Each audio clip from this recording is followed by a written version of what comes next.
El Partido Popular fue fundado por 7 ministros de la dictadura franquista y uno de ellos incluso firmó la condena a muerte a Julián Grimau.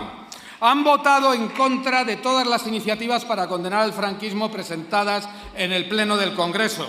No aceptan las reglas de la democracia, no reconocen legitimidad a los gobiernos de izquierda y constantemente llaman al transfugismo. Ustedes son la anomalía democrática, porque en 1978, cuando este Congreso votó la Constitución, la mitad de sus diputados no la votaron.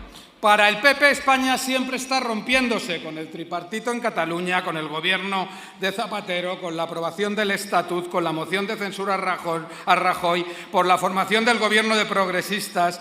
Pero la verdad es que España solo está en riesgo de romperse cuando gobierna el PP, que sube la temperatura y genera conflictos por todas partes.